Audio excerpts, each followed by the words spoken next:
Issue आता है, no worry, इसको इसको शार्ट टाइम के लिए वो इसको डिस्कनेक्ट करके जी दोबारा हो सकता है, कोई जी इशू नहीं है जी डॉक्टर साहब इसको स्टार्ट कर दे, देखो। प्लीज स्टार्ट कर दे। Okay, Irfan, thank you very much. And this pre-budget session is organized by Pakistan Economics Frontier in collaboration with Socio-Economic Insights and Analytics. And this pre-budget seminar, we have three key speakers. And in number one, we have Professor Dr. Nadimul Haq, former Vice Chancellor, Pakistan Institute of Development Economics, and Director, Socio-Economic Insight and Analytics. Doctor साहब का good experience है regarding Pakistan education system, regarding planning mission of Pakistan, ठीक है regarding जी। Global financial institution, and this is nitty छोड़ दे, nitty gritty चले। Doctor साहब, we are really happy and this is good luck कि आप हमारे साथ हैं, और हमारे यूथ के लिए ये बड़ा अच्छा एक एक्सपोजर मिलता है कि हम उनके उनके साथ बात कर लेंगे। Then we have doctor Zilakat from university of Peshawar, he is a professor of economics, and we have Dr. Asam Bashir Khan. He is a public finance expert जो बजट के फाइनेंस रेवेन्यू और सारे चीजों पे उनकी ग्रिप है। और बात आगे इस पे बजट पे बात करने से पहले ये थोड़ा सा वैसे बता दूं कि पाकिस्तान का जिस तरह बजट लास्ट ईयर में 18.9 ट्रिलियन पाकिस्तानी रुपीस था, जिसमें हमारा 60% का जो पोर्शन है ये इंटरेस्ट पेमेंट पे चला जाता है। देन एक major portion more than 2 trillion rupees defence पे चला जाता है। Then pension, subsidy, civil government and development spending के लिए नियरली 1 ट्रिलियन के अराउंड हर हर एक पे चला जाए, जिससे हमारे लिए बहुत कम पोर्शन बचता है for the development, for pro poor project, for development project. तो उसमें आज हम, क्योंकि ये हमारा इस सीरीज का ये फर्स्ट सेशन है रिगार्डिंग प्री बजट, के इसमें इसके डिफरेंट एस्पेक्ट पे बात करें, तो सबसे पहले हम अपने senior colleague professor doctor Nadeem साहब से रिक्वेस्ट करेंगे कि ये हमारी हमारे पास क्योंकि ज्यादा यूथ है, हमारे पास फैकल्टी मेंबर है सर, हमारे पास स्टूडेंट्स हैं डिफरेंट यूनिवर्सिटीज के, तो उनसे बात के जो आइडियल बजट है वो किस टाइप का होना चाहिए, हमारा बजट किस टाइप का होता है, हम किस तरह अपने बजट को बेस्ट कर सकते हैं। और सर लास्ट पे रिक्वेस्ट करूंगा छोटा सा, पाकिस्तान में बहुत ज्यादा डिस्कशन होती है कि हम आईएमएफ की इंस्ट्रक्शन में बजट बनाते हैं जो कभी ठीक, क्या आईएमएफ की इंस्ट्रक्शन हमारे लिए फेवरेबल है या फेवरेबल नहीं है, इस पे थोड़ा सा हमारे यूथ के साथ, हमारे यंग फैकल्टी मेंबर के साथ प्लीज अपना जो है वो सर जो एनालिसिस है वो प्लीज शेयर कीजिएगा। Sir welcome in the session. ये देखिए जी, बजट तो एक सिंपल एक्सपेंडिचर अकाउंटिंग स्टेटमेंट है। एक्सपेंडिचर और इनकम, इनकम गवर्नमेंट की टैक्सेशन है, एक्सपेंडिचर गवर्नमेंट का वो है, क्या कहते हैं, जो भी खर्चा हम करते हैं। हमने कभी भी बजट ना हमें बनाना है ना बना सके। क्वाइट फ्रैंकली, दो तीन चीजें समझने की जरूरत है। आप सब इकोनॉमिस्ट है तो I can say it very clearly कि हर किसी के पास एक बैलेंस शीट होती है। आपकी मेरी भी बैलेंस शीट है, हमारी सेविंग्स कितनी है, जायदाद कितनी है, गाड़ी है कि नहीं, वगैरह वगैरह। गवर्नमेंट की भी एक बैलेंस शीट है, गवर्नमेंट के पास एसेट्स कितने हैं, गवर्नमेंट के कर्जे कितने हैं। मेरे भी कर्जे हैं, मॉर्गेज ले लिया, क्रेडिट कार्ड ले लिया, वो कर्जे हैं। तो आपकी एक बैलेंस शीट होती है। हुकूमत की बैलेंस शीट है, पर हुकूमत ने कभी अपनी बैलेंस शीट बनाई नहीं। ये एकेडमिया को चाहिए, क्योंकि यहाँ एकेडमिक्स में बात करता हूँ, एकेडमिया को चाहिए गवर्नमेंट की बैलेंस शीट बनाए। मैं जब गवर्नमेंट की बैलेंस शीट बनाता हूँ तो गवर्नमेंट बहुत अमीर है, पर इनकम में गवर्नमेंट बहुत गरीब है। जैसे आज इसाकडार ने एक कॉन्फ्रेंस पे कहा था कि हमारे पास 10 ट्रिलियन के मिनरल्स पड़े। खैर मैं मानता नहीं, आई थिंक ये ज्यादा एग्जैजरेशन है, पर कुछ तो मिनरल्स हैं, माना चलो। मिनरल तो कोई खास बड़ी बात नहीं होती, मेरा ख्याल है मिनरल कोई बड़ी चीज नहीं है। पर जो सबसे बड़ी जायदाद गवर्नमेंट के पास है वो जब सरकारी जमीन, जो ये जाया करते हैं उसके लिए, सरकारी घरों के लिए। अगर सरकारी जमीन हम अच्छी तरह यूज करें तो गवर्नमेंट बहुत अमीर है। दूसरी चीज, ये जो स्टेट, ये भी यूज करें तो बड़े अच्छे से। ठीक है, फिर माइक बंद करके इसका माइक खुला है उसमें। नंबर दो, ये जो जराए, ये भी बहुत इंपॉर्टेंट चीज। नंबर तीन, जो गवर्नमेंट के पास एक किस्म की लाइसेंसिंग पावर है और कन्वीनिंग पावर, उसकी वैल्यू है। गुडविल जो गवर्नमेंट की, उसकी भी वैल्यू है। अगर गवर्नमेंट अपनी इन सब चीजों की वैल्यू निकाले, ठीक तरीके से वैल्यू बढ़ाए, तो फिर क्वाइट फ्रैंकली गवर्नमेंट की इनकम बढ़ सकती है। अभी गवर्नमेंट सिर्फ एक चीज पर रिलाई करती है, टैक्सेशन पे। बाकी जो इनकम है गवर्नमेंट की, वो इनकम स्ट्रीम बहुत कमजोर है। इन्होंने सारी स्टेट ओन्ड एंटरप्राइज का बेड़ा गर्क किया हुआ है, इन्होंने सरकारी जमीन जाया की हुई है।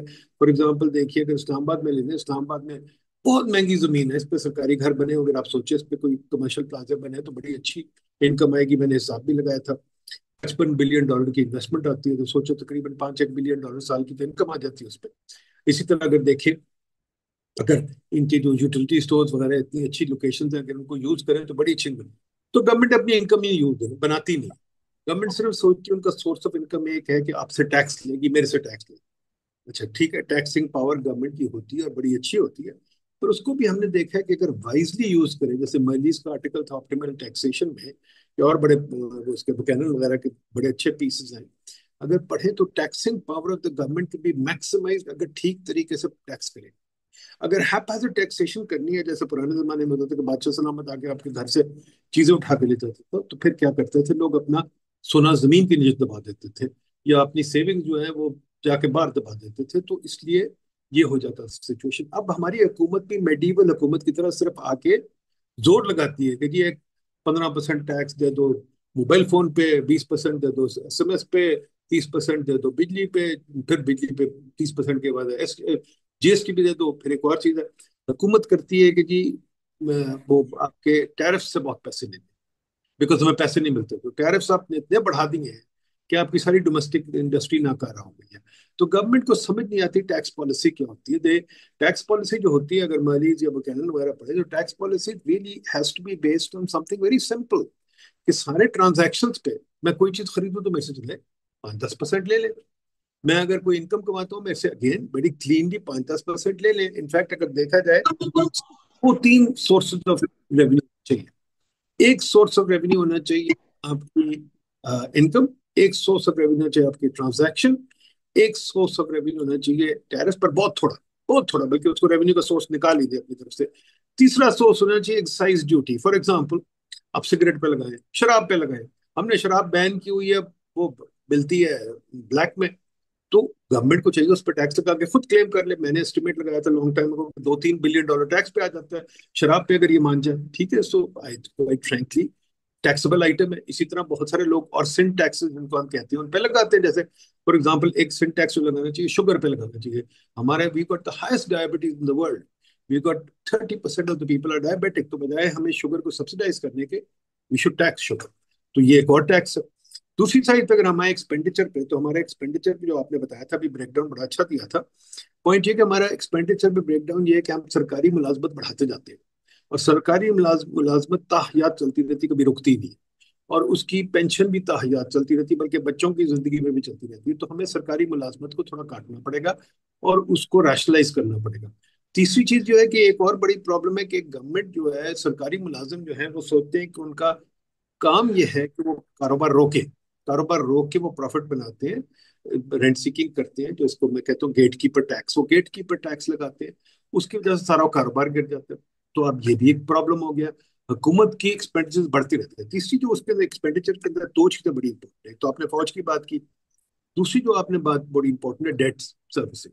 अब हमारे पास डेट मैनेजमेंट पॉलिसी कोई, debt management policy is very important, because debt आप कहाँ से लेते हैं, कैसे लेते हैं। For example, avoid foreign debt, हम फॉरेन डेट को मैक्सिमाइज करते हैं। मैक्सिमाइज लोकल डेट, हम लोकल डेट को मैनेज नहीं करते ठीक। Local debt should be interest rate anti cyclical, वो नहीं हम करते, तो वो भी बड़ा मुसीबत है। We make the foreign debt pro cyclical, sorry domestic debt pro cyclical, जिसकी वजह से और ब्लोट हो जाता है वो। तो डेट मैनेजमेंट बड़ी इंपॉर्टेंट चीज है। फिर एक और बहुत इंपॉर्टेंट चीज है हमारी सब्सिडी पॉलिसी, हमारी पेट्रोनेज पॉलिसी, वो हमें समझ नहीं आती। हमने अब राशन कार्ड भी बना दिया है, हमने अब पता नहीं क्या क्या कुछ बना दिया है, बीएसपी 3-4 किस्म की पेट्रोनेज बना दी है। उसका एक और नुकसान होता है, तो वो भी हमारी इरेशनल। मैं मानता हूँ गरीबों को सपोर्ट करना चाहिए, मैं मानता हूँ गरीबों को कुछ मिलना चाहिए, बट उसका भी तरीका होता है। इस तरह नहीं होता कि उनको सिर्फ चैरिटी दें, उनको अपॉर्चुनिटी भी दें और साथ साथ सपोर्ट दें to make something of themself. It's a very difficult policy, it requires a lot of thought to do that. तो ये भी बड़ी इंपॉर्टेंट चीज है। इसके बाद जो आ जाती है, एक और जो फाइनल चीज आ जाती है, कि आप अपनी ये जो एक्सपेंडिचर मैनेजमेंट और टैक्स पॉलिसी के बाद आप डेट मैनेजमेंट जब करते हैं, तो आप डेट मैनेजमेंट के साथ एक जो बड़ी इंपॉर्टेंट चीज है, अपने फॉरेन रिजर्व भी बढ़ाए। हुकूमत फॉरेन रिजर्व बढ़ा नहीं सकती, उनको एक्सचेंज रेट पहले पॉलिसी भी नहीं मैनेज करनी आती, ना इंटरेस्ट रेट ना एक्सचेंज पॉलिसी मैनेज करनी आती है, तो फिर एक्सचेंज रेट पॉलिसी की वजह से आपका फॉरेन डेट आपके सिर पे चढ़ जाता है, डेट मैनेजमेंट की लैक की वजह से फॉरेन डेट सिर पे चढ़ जाता है। तीसरी चीज, इंटरेस्ट रेट ना मैनेज करने की ठीक वजह से आपका डेट सर्विस में बढ़ जाता है। तो all in all it's a question of very poor policy making, and I think यहाँ एक और भी चीज है, we have to accept the blame, because हमारे हाँ जी, पढ़ इकोनॉमिस्ट ली, आ जाओ, तुमने आना है। अगर इसको आ जाओ, एनालाइज चले कर गए। सवाल उठाएं तो आई थिंक डिबेट बड़ी अच्छी हो सकती है। तो economist are absent from this debate sadly. I think economist को बहुत अच्छा आपके इंडेवर है इरफान साहब, यू डन वेरी वेल, इसको बढ़ाएं। Economists have to play a role in policy. It can only happen if you expand your network and if you do this regularly. Thank you.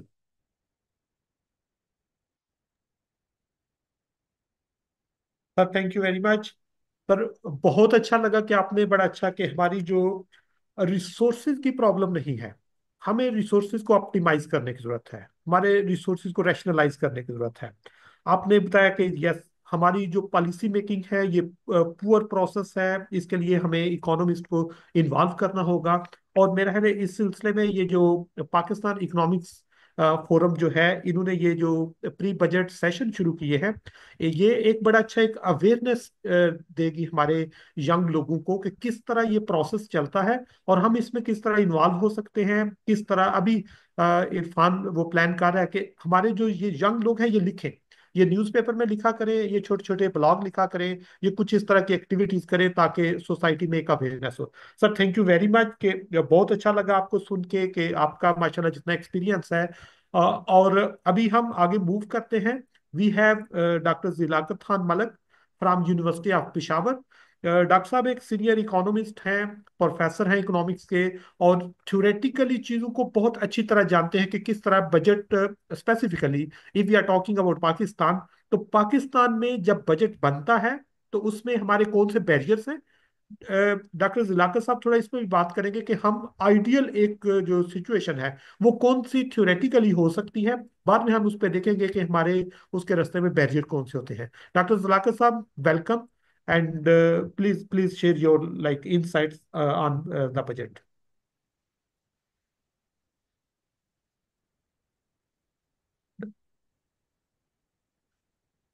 Doctor Zilakar साहब please mic on कर लीजिएगा।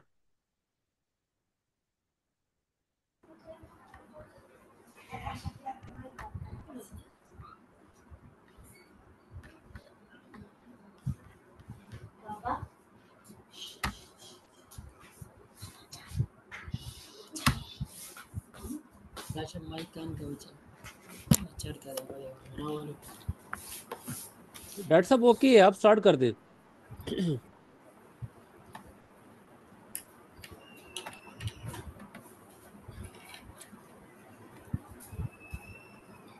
मैं कुछ सुन दे तो हम mute करे म्यूट लो। अस्सलाम वालेकुम जी, आवाज आ रही है? जी डॉक्टर साहब आपकी आवाज आ रही है। जी जी, बहुत शुक्रिया, thank you doctor Nadeem Malik साहब। सर अस्सलाम वालेकुम। काफ़ी दिनों बाद आपसे मुलाकात हुई ऑनलाइन, आई साइंसेज में आपसे मुलाकात हुई थी सर। बजट के हवाले से जो सबसे बड़ी प्रॉब्लम है और जो मैं केपी के हद तक स्पेशली देखता हूँ वो इम्प्लीमेंटेशन की प्रॉब्लम है। कि हम देखते हैं कि बहुत सारी चीज़ें जो होती हैं वो बजट एक साल के लिए जो है वो पेश किया जाता है, लेकिन साल का जब वो फाइनेंशियल ईयर ख़त्म होता है तो साल के 2-3 महीने गैर ज़रूरी चीज़ों पर वो पैसे लगाए जाते हैं ताकि वो फंड्स जो मुख्तलिफ डिपार्टमेंट्स को मिले होते हैं वो लैप्स ना हो। तो ये मैंने अक्सर ऑब्ज़र्व किया है पेशावर की हद तक या हमारे केपी की हद तक कि फिर खामखाही बने हुए फुटपाथों को जो है वो दोबारा जो है डिसमेंटल किया जाता है, कहीं जो है वो बार जो लगे होते हैं उनको रीपेंट किया जाता है ताकि वो पैसे जो हैं वो इसी तरह लगे, हालांकि वही पैसे बहुत अच्छी जगहों पे लग सकते हैं। एक पॉलिसी जो है वो हमारी कंसिस्टेंट नहीं होती। नदीम उल हक साहब जब डिप्टी चेयरमैन प्लानिंग कमीशन थे, उन्होंने एक इंटेंसिव लैंड यूज़ का जो है वो आइडिया पेश किया था। अगर उस पर अमल किया जाता तो मेरे ख्याल में हुकूमत के लिए भी बहुत सारी रेवेन्यू के एवेन्यूज़ जो हैं वो ओपन हो सकते थे।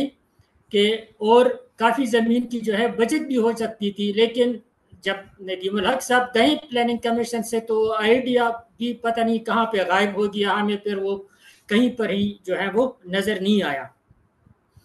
फ्यू ईयर्स बैक जो लेटेस्ट 5 ईयर्स प्लानिंग कमीशन वाले बना रहे थे, तो पिशावर सेक्रेटरीट में एक प्रेजेंटेशन थी प्लानिंग कमीशन वालों की तरफ से। वहाँ पे उन्होंने बहुत सारी चीज़ें वो की कि हम जी ये करेंगे वो करेंगे, जिस तरह आजकल उड़ान पाकिस्तान के साथ कर रहे हैं। मैंने उनसे कहा कि जी आप सिर्फ एक काम करें कि हमारी जो नेशन बिल्डिंग डिपार्टमेंट से, जिस तरह कम्युनिकेशन एंड वर्क्स है, वापडा वाले हैं, CNW वाले हैं या गैस वाले हैं, इनको आपस में बैठाएं और कुछ भी आप प्लान ना करें, सिर्फ ये प्लान करें कि जी आप लोगों की आइंदा 10 साल की जो है वो रिक्वायरमेंट क्या है। क्योंकि हम देखते हैं कि CNW वाले रोड बना लेते हैं, 2 महीने बाद वो आकर गैस वाले उस रोड को जो है वो ख़त्म कर देते हैं, फिर दोबारा वो रोड बन जाते हैं, फिर आकर उसको जो है वो वापडा वाले तबाह बर्बाद कर लेते हैं। तो मैंने कहा आप इन डिपार्टमेंट्स को, जो नेशन बिल्डिंग डिपार्टमेंट्स है, डेवलपमेंटल वर्क्स जो करते हैं, उनको आपस में बिठाएं और उनसे कहिए कि आप अपनी रिक्वायरमेंट्स बता दें। मेरे ख्याल में बहुत सारा हमारे जो पब्लिक मनी है जिस पे हम इन चीज़ों पे वेस्ट हो जाते हैं, तो वो बच जाएगा। तीसरी बात जो है वो ये है कि हमेशा जो IMF वालों की तरफ से हमें डिक्टेशन मिलती है, और जब हम उनके प्रोग्राम्स में होते हैं और वहाँ से जो डिक्टेशन होती है, तो फिर हमारी फाइनेंस मिनिस्टर की तो ज़रूरत ही नहीं पड़ती। वो आपको डिक्टेट करते हैं कि जी आपने टाइट फिस्कल पॉलिसी रखनी है, टाइट मॉनेटरी पॉलिसी रखनी है, एक्सपेंडिचर को बढ़ाना है, कम करना है, इंटरेस्ट रेट को बढ़ाना है, डिवेल्यूएशन पे जाना है। इस तरह की सारे जो है वो डिक्टेशन हमें मिलते हैं। तो हमारी जो हुकूमत है या फाइनेंस मिनिस्ट्री है जो बजट बनाती है, उनका रोल जो है मेरे ख्याल में वो बहुत ही कम हो जाता है। तो ये कुछ मैं गुजारिशात पेश कर रहा था कि ये बहुत सारी जो खामियां हम में हैं, इनको दूर करना चाहिए। अब अगर हम आए कि जी नेक्स्ट बजट कैसा होना चाहिए, तो मेरे ख्याल में सर ने तो काफ़ी तफसील के साथ की कि हमारी जो रेवेन्यू और एक्सपेंडिचर का गैप है उसके बारे में सोचना चाहिए। फिजिकल डिसेंट्रलाइजेशन की जब बात करती हैं कि फेडरल, प्रोविंशियल और लोकल बजटिंग जो है वो कैसी होनी चाहिए। सिविल सर्विसेज जो पेंशन वगैरह है, जिस पे सर ने भी काफ़ी उसके साथ बात की तफसील के साथ, उसको जो है देखना चाहिए। फिर जो है वो टैक्स रिफॉर्म्स वगैरह, उसकी तरफ जो है वो तवज्जो देनी चाहिए, और जो SOEs है वो इशू जो है हमें एड्रेस करना चाहिए। नेक्स्ट बजट में हमें इस बात को देखना है कि वो ग्रोथ ओरिएंटेड हो। अभी जो है हमारी जो उस पर बात कर रहे थे कि IMF वाला कि स्टेबिलिटी जो है वो एक ज़रूरी आंसर है, और हमारे मेरे ख्याल में अब IMF के प्रोग्राम में जाने से काफ़ी हद तक स्टेबलाइजेशन का जो मरहला है वो ठीक ठाक हुआ है। तो हमारा जो नेक्स्ट वो है कि वो बजट जो है वो ग्रोथ ओरिएंटेड होना चाहिए।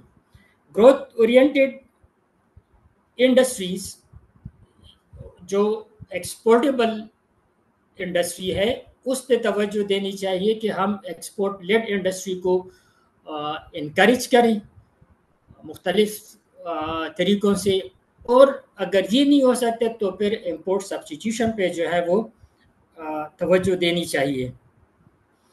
इसी तरह अगर हम टैक्स की बात करते हैं तो टैक्स का ज़्यादातर बर्डन जो है वो सैलरीड क्लास पे होता है, क्योंकि वो at source with holding tax उनसे जो है वो डिडक्शन होती है, वो बेचारे टैक्स को जो है वो अवॉइड नहीं कर सकते। तो और गरीबों पे, क्योंकि इनडायरेक्ट टैक्स जो है वो हमारी ज़्यादा होती है बनिस्बत डायरेक्ट के, तो अब ये जो है मौका है कि हम जो टैक्स का बर्डन है वो दूसरी सेगमेंट्स ऑफ सोसाइटी जो है उनकी तरफ भी शिफ्ट करें।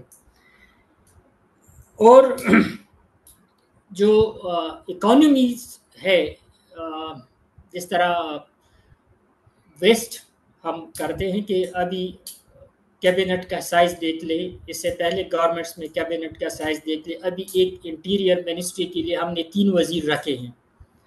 तो इस तरह के जो अखराजात हम कर रहे हैं उन पे जो है वो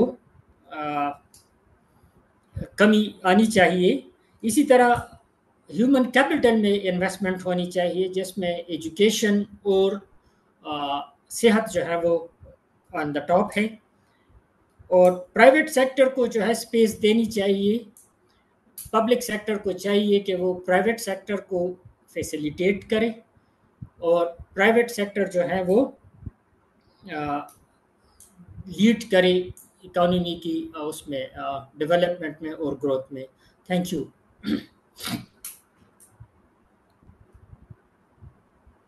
डॉक्टर साहब, थैंक यू वेरी मच कि आपने बड़ा अच्छा उसके डिफरेंट एस्पेक्ट दिए कि किस तरह हम एक आइडियल बजट की तरफ मूव कर सकते हैं, कौन कौन से हमारे प्रॉब्लम्स हैं। ये बड़ा अच्छा है कि हमारे जो यंग लोग हैं इनको आइडिया हो कि पाकिस्तान को किस तरह के प्रॉब्लम्स फेस करने पड़ रहे हैं।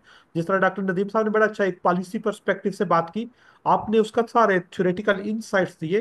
And we have our third speaker doctor Asim Bashir Khan. Doctor Asif Bashir साहब का बड़ा अच्छा एक्सपीरियंस है इन पब्लिक फाइनेंस, और ये पब्लिक फाइनेंस के एक्सपर्ट्स हैं। और हम इनसे रिक्वेस्ट करेंगे डॉक्टर साहब कि थोड़ा सा हमारे जो बजट में स्ट्रक्चरल प्रॉब्लम्स आ रहे हैं पहले उन पे थोड़ी बात करें, then whether are like structural problems is a policy failure, और इस पॉलिसी फेलियर में what is the role of institution, हमारे इंस्टीट्यूशन क्या रोल प्ले कर सकते हैं इसको बेस्ट करने में, या हमारे इंस्टीट्यूशन कहाँ पे वो फ्लॉस हैं कि ये वर्स्ट उसमें परफॉर्म कर रहे हैं। इस पे डॉक्टर साहब प्लीज हम आपसे रिक्वेस्ट करेंगे कि आपका ओपिनियन जो है वो हमारे लिए बड़ा अच्छा होगा। डॉक्टर साहब, welcome in the session. Doctor Asim Bashir साहब। जी बहुत शुक्रिया। मुझे ये बताइए कि मेरी स्क्रीन आपको विजिबल है? जी डॉक्टर साहब, शो हो रही है आपकी स्क्रीन हमें। जी जी, बहुत शुक्रिया। सबसे पहले पाकिस्तान एजुकेशन फ्रंटियर और जो आपकी मैनेजमेंट है, ऑर्गेनाइजर्स, उनका बहुत बहुत शुक्रिया मुझे इज्जत बख्शने के लिए, इस फोरम पर आपने इनवाइट किया। तो मैं, जैसे कि आपने अभी कहा, कुछ स्ट्रक्चरल पहलुओं पर बजट की बात करूंगा, और जो लास्ट कुछ साल जो हैं उनमें जो हमारा macro economic issues and frontier पर क्या क्या मेजर चेंजेस और चैलेंजेस आए हैं उनके हवाले से बात करूंगा। हमारी टैक्स पॉलिसी, उसमें इक्विटी, एफिशिएंसी, इफेक्टिवनेस के क्या इश्यूज हैं। सेम गोज विद हमारे एक्सपेंडिचर साइड पर क्या इश्यूज हैं, बजट मेकिंग प्रोसेस में क्या इश्यूज हैं। तो बड़ी कॉमन सी बात है और हम सब समझते हैं, जो हमारा प्रेजेंट है ये इट्स फंक्शन ऑफ पास्ट, और जो हमारा फ्यूचर है it is simultaneously function of past and present. तो लिहाजा पास्ट का जो कॉन्टेक्स्ट है उसको समझना बहुत जरूरी है। तो सबसे पहले ये हिस्टोरिकल ग्रोथ ट्रेजेक्ट्री पाकिस्तान की क्या रही है और टैक्स रेवेन्यूज, ये है जी पाकिस्तान की हिस्टोरिकल ग्रोथ ट्रेजेक्ट्री। इसमें जो रेड आपको नजर आती है लाइन, ये रेड लाइन शो कर रही है आपका ओवरऑल फिस्कल डेफिसिट, और real GDP growth blue line show कर रही है। अगर हम एक मिनट के लिए भूल जाएंगे ये पाकिस्तान की ट्रेजेक्ट्री है, ग्रोथ है, ये किसी इंडिविजुअल का ग्राफ है से, तो इसका मतलब ये बेसिकली बहुत बुनियादी एतबार से, बहुत आसान और सादा लफ्जों में अगर कहें तो ये फिस्कल सॉल्वेंसी कंडीशन कहलाती है, या इसे आप बैंक्रप्सी कंडीशन भी कह सकते हैं। तो लाल जो आपका ग्राफ है रेड कलर में, ये जितना ज्यादा इसके और ब्लू ग्राफ के दरमियान गैप होगा, इसका मतलब ये कि आपकी फिस्कल सॉल्वेंसी उतनी ज्यादा कॉम्प्रोमाइज्ड है। बहुत आसान लफ्जों में इसका मतलब ये है कि आप उतना ज्यादा अपनी इकोनॉमी में ग्रोथ जनरेट नहीं कर रहे, और आपकी जो ज़ाहिर रिलायंस डेफिसिट्स पर है उसकी वजह से डेट इनकर कर रहे हैं, you are in a vicious cycle. आप देखिए इब्तदा में ये जो गैप है बहुत कम है, 60s 70s एंड 80s में, और उसके बाद ये गैप देखिए मुस्तकिल बढ़ता जा रहा है, फिर ये स्क्वीज होता है, उसके बाद फिर बढ़ना शुरू हो जाता है। तो ये अब तो एक पूरा विशियस साइकिल टाइप की चीज बन गया है, और मुस्तकिल यही पैटर्न शो कर रहा है। So this is your historical 60s से मैंने ये पूरी ट्रेजेक्ट्री को कंपेयर किया है as a matter of reference point कि ये एक स्ट्रक्चरल प्रॉब्लम है और बहुत ग्रेव किस्म की स्ट्रक्चरल रिजिडिटी है। और जाहिर है इसके पीछे पॉलिसी फेलियर और बहुत सारी चीजें हैं, उस पर हम एक एक करके बात करते हैं। इसके बाद आप ये देखिए टैक्स टू जीडीपी रेशो है, ये बढ़ने के बजाय ग्रेजुअली कम हो रहा है टैक्स टू जीडीपी रेशो। पहले जो ब्लू लाइन है ये टैक्स टू जीडीपी क्युमुलेटिव है, और जो रेड लाइन है ये इनडायरेक्ट टैक्स टू जीडीपी है, और जो डायरेक्ट ग्रीन लाइन है direct tax to GDP. Although आपको बाहिर लग रहा है कि direct tax to GDP ratio relatively बढ़ रहा है, और जाहिर है कि ये जीरो सम है तो वो इनडायरेक्ट टैक्सेस का रिलेटिव रेशो कम हो रहा है। अब इसके बैक एंड पर फिनोमेना ये है कि हिस्टोरिकली और ख़ास तौर पर 2001 के ऑर्डिनेंस के बाद जो आपके पास यूनिवर्सल सेल्फ असेसमेंट का एक तो सिस्टम इंट्रोड्यूस हुआ, और उसके बाद फिर ये कि आपने ग्रेजुअली जो डायरेक्ट टैक्सेस हैं उनको भी, उनका जो इंसिडेंस है वो ट्रांजैक्शन बेस्ड कर दिया, विद होल्डिंग टैक्सेस। तो अगर आप डायरेक्ट टैक्सेस को, ग्राफ को प्लॉट करते हैं और उसमें विद होल्डिंग टैक्सेस को प्लॉट करते हैं, यू विल ऑब्जर्व दैट कि ये 75%, 70%, किसी साल 78% तक विद होल्डिंग का शेयर रहा। और इसका मतलब ये है कि आपका जो पूरा डायरेक्ट टैक्सेस का सिस्टम है वो भी ट्रांजैक्शन बेस्ड होता जा रहा है, इंसिडेंस ऑफ ट्रांजैक्शन पर आप टैक्स कर रहे हैं। और जाहिर है कि उसके अंदर आपकी रियल टैक्स एफर्ट कम हो जाती है, इंस्टीट्यूशनल एफर्ट।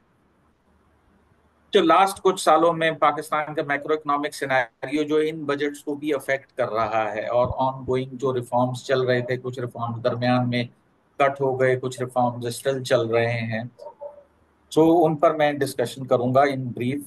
सबसे पहले तो आपका जो मैक्रो इकोनॉमिक सिनेरियो है, before 2019 IMF extended fund facility आपने एक बहुत बड़ी इकोनॉमी के अंदर डिस्टॉर्शन क्रिएट की। और चूंकि IMF extended fund facility programme में अलाउड नहीं है कि आप टैक्स एमनेस्टी स्कीम दें, तो गवर्नमेंट ने इससे पहले कि हम एक्सटेंडेड फंड फैसिलिटी साइन करते उससे पहले एमनेस्टी स्कीम दे दी, 2018 में भी गवर्नमेंट के आते के साथ ही, और 2019 में भी। और एक स्पेसिफिक सेक्शन इंट्रोड्यूस किया 236W। इसका मतलब ये आप अपनी ब्लैक की जितना भी पैसा है, जितनी भी प्रॉपर्टी है, उसको डिक्लेयर करें और 3% उस पर टैक्स दें, और ये आपका लीगल हो गई मनी, और ये सब वाइट मनी। जबकि नॉर्मल इनकम टैक्स जो है विद होल्डिंग मिनिमम स्लैब्स में वो 11% है। इसका मतलब ये है कि आपने एक इंसेंटिव क्रिएट कर दिया इकोनॉमी में, incentive to cheat and incentive to have illegitimate money, जिसके आप सोर्सेज या ब्लैक मनी आप कह सकते हैं। फिर एक बहुत बड़ा स्ट्रक्चरल पाकिस्तान की इकोनॉमी को एक बड़ा शॉक, ये तो दुनिया भर की इकोनॉमीज के लिए था, कोविड-19। पाकिस्तान को लेकिन इंटरनेशनल इंस्टीट्यूशन ने एक्सटर्नल सेक्टर पर डिफॉल्ट करने से बचाने के लिए रैपिड फाइनेंसिंग इंस्ट्रूमेंट दिया आईएमएफ ने। दुनिया के बहुत कम कंट्रीज को डेट सर्विस सस्पेंशन इनिशिएटिव दिया गया, जिसमें पाकिस्तान भी शामिल था। अब एक टारगेट जो कंसिस्टेंटली आईएमएफ के सारे प्रोग्राम्स में चलता आ रहा है, टैक्स टू जीडीपी को आप 15% तक लेकर जाएं, वो Pakistan is consistently missing out on that target. ये देखिए, दूसरा जो इम्पोर्टेंट काम हुआ वो एक फिस्कल स्लिपेज, इसके लिए इस्तेलाह इस्तेमाल की गई है। और वो क्या है, वोट ऑफ नो कॉन्फिडेंस मार्च 2022 के महीने में आया। ये पाकिस्तान की फेडरल सब्सिडीज हैं, और ये यूएस बिलियन डॉलर्स में इनका अमाउंट है। ये ग्रेजुअली फेज आउट हो रही थी आपकी जो सब्सिडीज हैं, और मजीद रैशनलाइज हो रही थी even under the IMF extended fund facility. ये ग्रेजुअली बढ़ना शुरू हुई, लेकिन जब आप वोट नो कॉन्फिडेंस का महीना आया, उसमें 5 महीने के लिए सब्सिडीज देकर उसको आपने फिक्स कर दिया, और कैबिनेट से 5 महीने के लिए अप्रूवल ले लिया।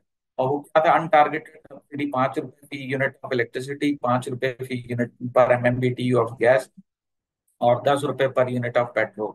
और कुछ जनरस किस्म की एग्जाम्पशंस दी आपने हाई इनकम ब्रैकेट्स वगैरह को, और कुछ जो है बिजनेसेस को स्पेशल एग्जाम्पशंस अलाउ की।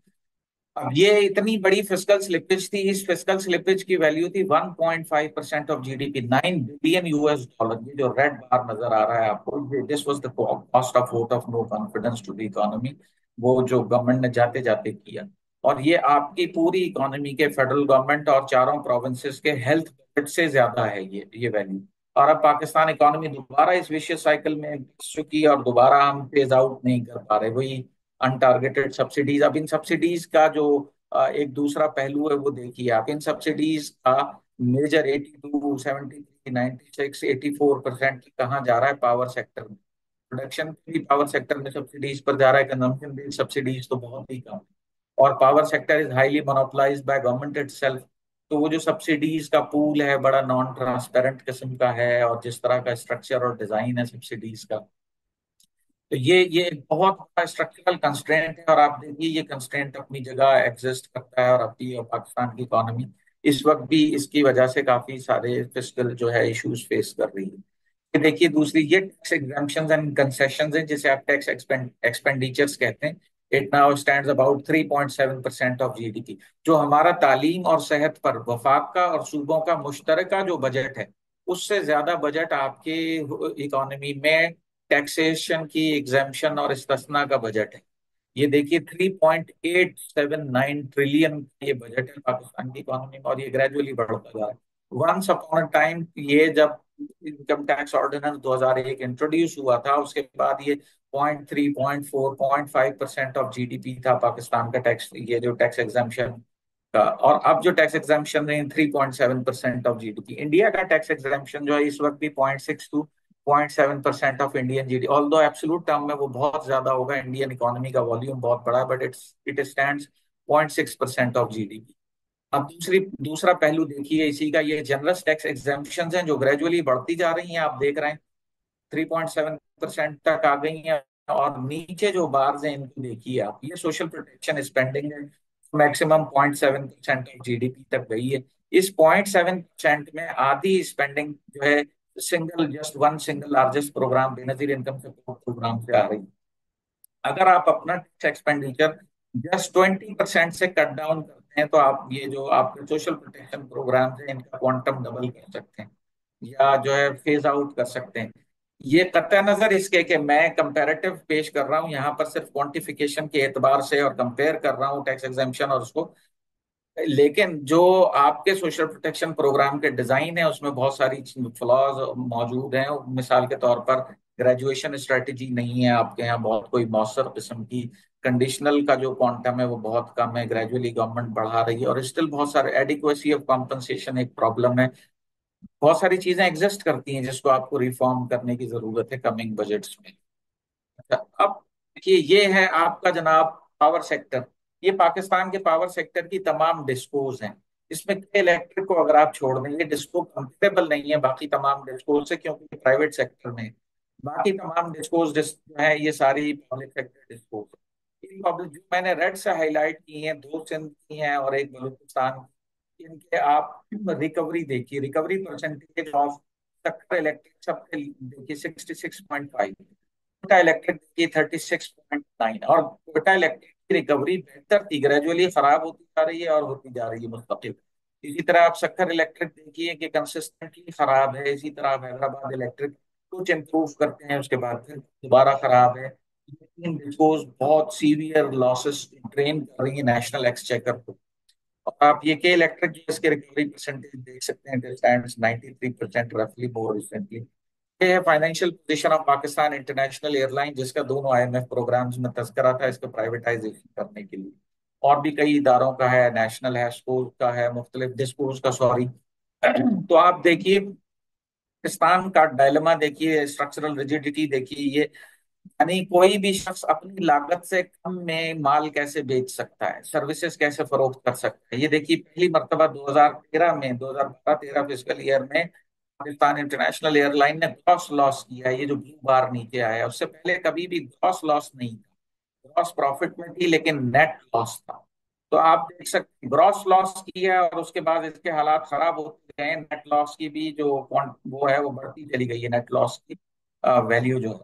So it's a very not only PIA, ये चीज आपको और कई जगहों पर नजर आएगी और कुछ खास सालों में नजर आएगी। ये देखिए 2013 में ये सुई नदरन गैस कंपनी है, उसका हिस्टोरिकल वो है, ये हमेशा ग्रॉस प्रॉफिट में है और नेट प्रॉफिट में भी है। अचानक से ये ग्रॉस लॉस और नेट लॉस में चली जाती है, गवर्नमेंट खत्म हो रही है उसके आखिरी साल में। इसे वापस उठने में जो है 6 साल लगते हैं इस इदारे को। ये सुई नदरन गैस पाइपलाइंस लिमिटेड आपकी बहुत बड़ी कंपनी है, ये उसका आप देख सकते हैं। ये आपके फेडरल एंड प्रोविंशियल बजट्स हैं लास्ट ईयर के। ये मैंने यूएस डॉलर में किए हुए कंपेरेबिलिटी के लिए, इंटरनेशनल बजट्स या इंडिया वगैरह से कंपेयर करने के लिए। 24 ट्रिलियन है तकरीबन फेडरल बजट। आप देख सकते हैं इस फेडरल बजट के अंदर जो डेवलपमेंट बजट है उसका फॉरेन प्रोजेक्ट असिस्टेंस फकत उसका एक मेजर पार्ट है, 33%, वन थर्ड। पंजाब में इट स्टैंड्स 12.3%, बलूचिस्तान में 8.8%। आप खैबर पख्तूनख्वा और सिंध को देखिए, ये दोनों एक दूसरे से मुकाबला कर रहे हैं।